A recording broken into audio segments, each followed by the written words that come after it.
Looks like there's sandstone up there. Oh God.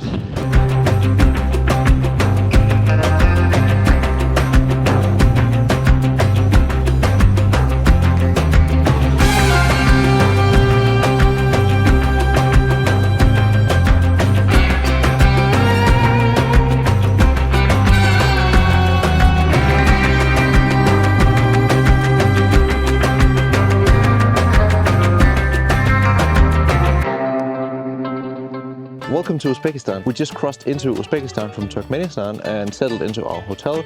We are in Khiva. It has these different towers. I think they still call them minarets, but they're not as such connected to any mosques. So yeah, now we are in Khiva and time to explore what looks to be like a true sort of desert Silk Road city. Super excited to see what Uzbekistan has to offer. Looks like they still have some good kebabs here. But now at least the first impression is really, really good.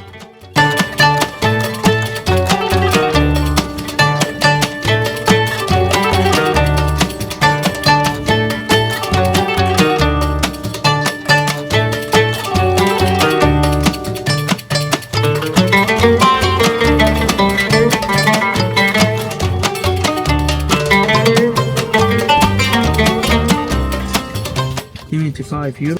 Alright, so we found some lunch. We had some dumplings. Apparently they also do dumplings here. So that was super tasty. And then we also had, I think it's the national dish called plof. So now we're just like wandering about taking many photos because it's like super beautiful and picturesque here. And there's like good compositions everywhere. The first-hand impression of Uzbekistan is definitely good. But yeah, I think we might go outside of the old city wall, trying to find some coffee, just to chill, sort of absorb everything that we're looking at. Cecil might already have gone outside of the wall. So let's see, this is the west gate that I'm exiting now. The old city has 4 gates, I think. Okay, so we ended up at the Khiva Moon restaurant, where we are currently sitting outside in these sort of benches. So that's also what we're sitting in here. Nonetheless, we are here to get some apple tea, very tasty. This is the west gate of the old city in Khiva, and as you can see, everything looks very sort of fortified, like a desert fort. Kind of reminds us of being in Morocco, I think. Look at that, like some sort of desert castle.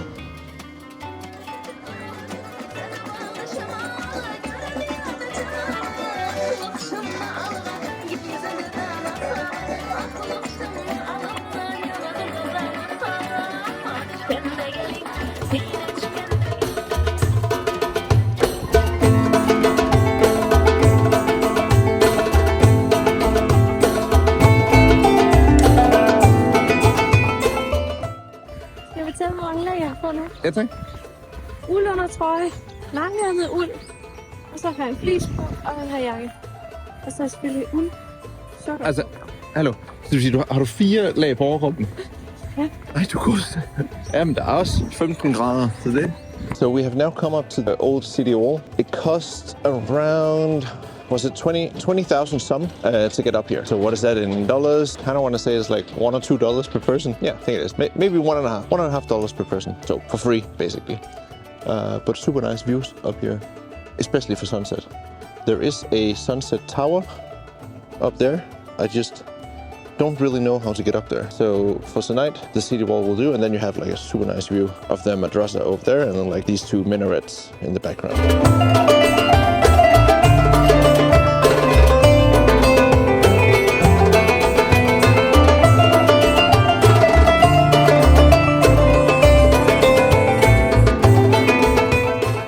So we just had breakfast at the hotel.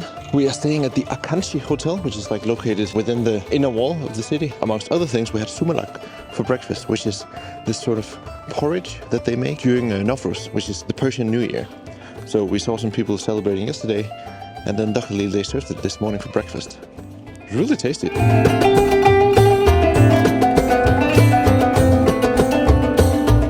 You shake your head. And in the past, that old man, they had to put on this hat in all year, even in summer. Oof. So the old style, it was designed to keep you warm in winter, to keep you cool in summer.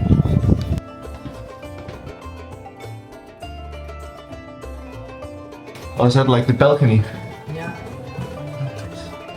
I just love the architecture Yeah. that you see here. I can almost fit underneath, but the doors would be a bit of an issue.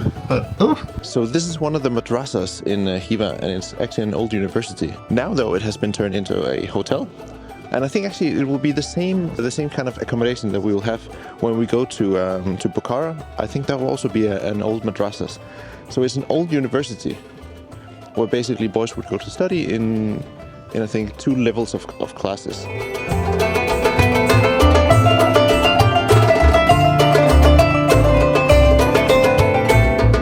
So this is the mosque that the Khan would then go into and pray in. Of course, he didn't want to pray in any other public mosque, so of course he had his own here within his fort, basically. It's really detailed with all the tiles up against the walls, and then also like really detailed painting as well in the ceiling. But of course, the Khan had to have his own mosque, and then of course also the entire fort was within another wall, within the inner wall of Khiva.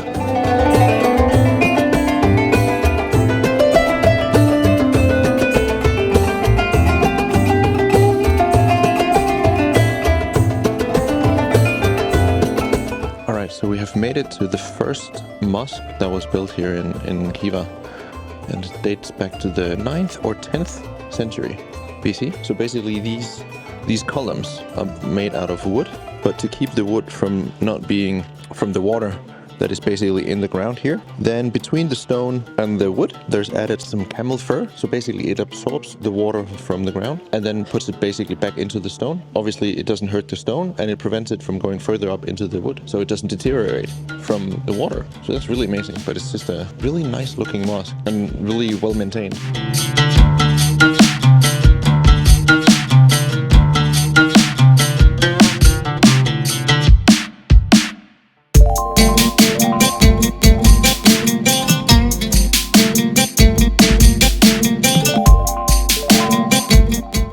So now I am climbing up one of the minarets. Thing is though, it is super steep and people are coming down all the time. So I think it's the tallest minaret here in Khiva, and it's dang steep here. Also, it's quite windy outside with like sand from the desert. So it blows through these microscopic little windows. So all the time there's like these wind gusts that comes in from these small holes. It almost looks like there's a sandstorm up there, so it might not even be that pleasant to go all the way up to the top. And it's also a bit difficult when people are coming towards you, because basically the steps are super steep and it doesn't leave much room for going past each other when there's another one coming down. Oh, this might be interesting. Oh god, definitely looks like there's a sandstorm.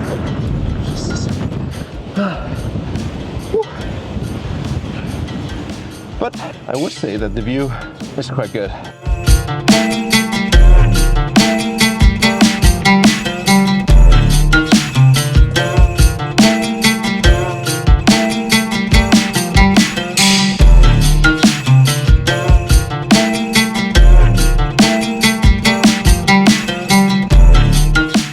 It is Nowruz here in Central Asia.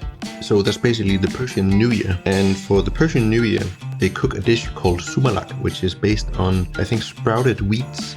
So they make it into this porridge looky thing. And they did it yesterday outside of our hotel. Super tasty, and something that the Muslims here in Central Asia, they look forward to once a year when they celebrate Nowruz.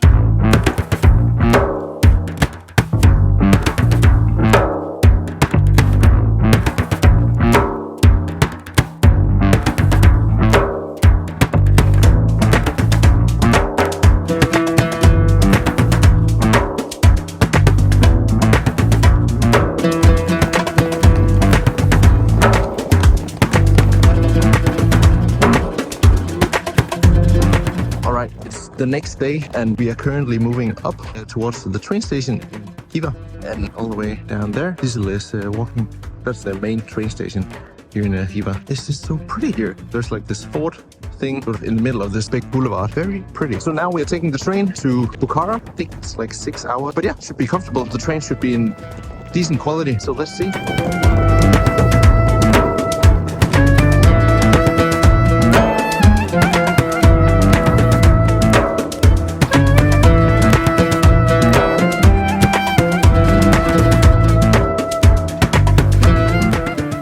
So we have now stopped in Ergens, and currently me and Sissel are in the wagon to the far back. Train goes all the way down there, and after the stop here we will continue to Bukhara. So I think that will be like another 6 hours or so. But for now, the trip goes super smooth. It's a pleasure to ride this. I guess it's kind of like an old Soviet train basically. But yeah, we've just been parked here for half an hour, so a lot of new people have gone on. People have done some grocery shopping, and a lot of the train conductors are also looking at me. Do you want to be in the video, man? Exactly.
Good morning from Bukhara. We arrived yesterday with the train from Khiva and quickly spent the night or the evening just roaming around to see some of the main sites and to find a restaurant. Everything was actually fully booked. I think it's also due to Ramadan, so obviously that sort of pushes everyone to eat after sunset. At least a lot of people. So now we have checked in at this madrasah hotel. Here comes Sissel with filled up water bottles. Hello. So today we will go and explore Bukhara. We have a free walking tour here at 12. So that'll be interesting to see where he will take us. But yeah, this is the room that we're staying in. And the courtyard is also really nice. Let me just show you.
Right, so we are well underway on our walking tour, and we have found ourselves in, I think, part of the local bazaar. So this is where, I think this would mainly be like fresh fruits and vegetables. There was another hallway over there. That was like dried fruits, nuts. There's also some beef. The beef is also, of course, traded outside in the heat, which is a bit odd to us as Danes. We would put everything in a fridge. They also still do sumalak, it seems, here, which we tried in Khiva. And we also just bought some dried mangoes. And this, I'm not quite sure what it is. I think it's definitely some white chocolate, but it's damn good. And a very, very tempting snack. And I think we paid overpriced. We paid, I guess, roughly 20 euros for a few hundred grams of stuff. But it's incredible to see this local market. And just the buzz that comes with a market like this. It's just incredible, and it's actually difficult to capture. Of course, you can do sort of like overview footage, overview video, but having like good portrait photos is difficult also because they are quite shy, and also you don't want to stick the camera into the face. And in here, I think they do milky dairy products.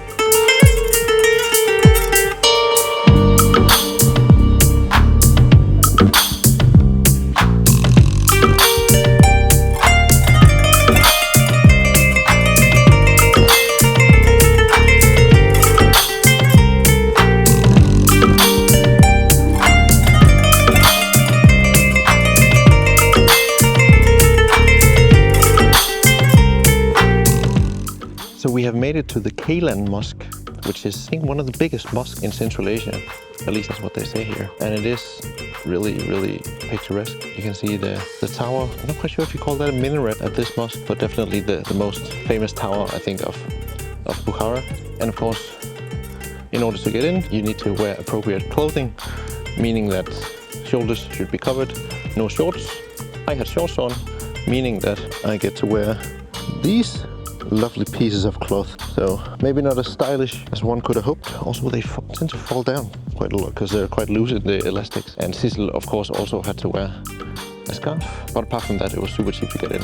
I think $2 per person. And it's, again, super picturesque, just like any other madrasahs or mosques here in Central Asia.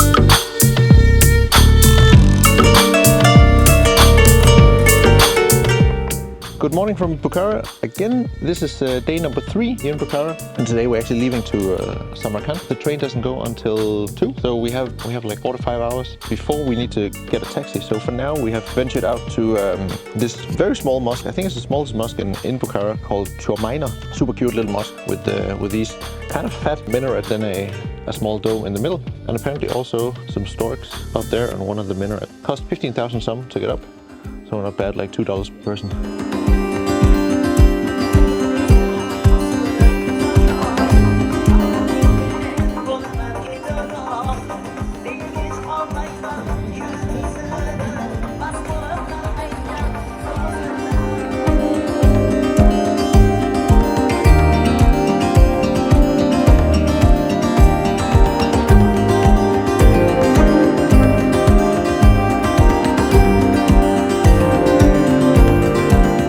We are on our way to Samarkand, and we are taking this fast train towards Samarkand from Bukhara.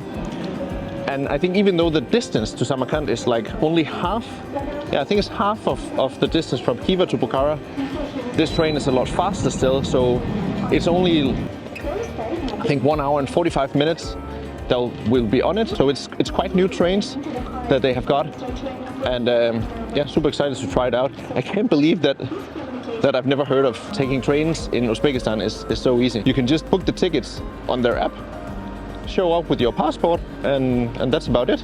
It's really amazing. And all of the conductors as well are so nicely dressed. And then I should probably also investigate if there's like a food carriage. Must be. Then I can get some coffee. It's probably in the middle somewhere. For this 1 and 45 minutes hour journey, I think I probably paid $10 in total for 2 people. So it's also a super cheap way and a super efficient way to travel around Uzbekistan. So let's try it out.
made it to the Registan Square. This is a place that I personally have dreamed of coming to for, I think, many years. We're just catching the last daylight here. The sun is currently setting as we speak.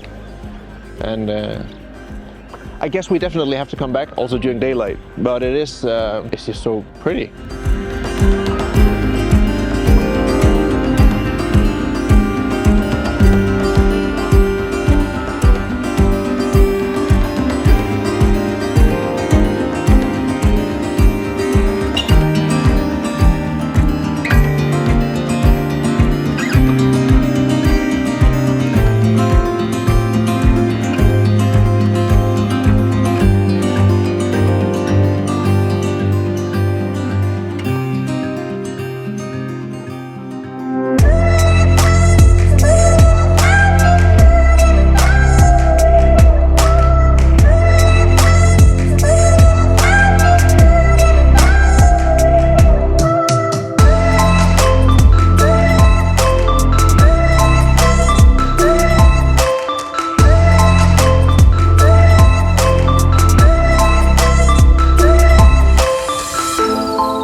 Inside the Registan Square and inside the Uzbek madrasah, so still being used as a madrasah. This is the second of the 3 madrasahs here at the Registan. So pretty. Very nice. Very nice.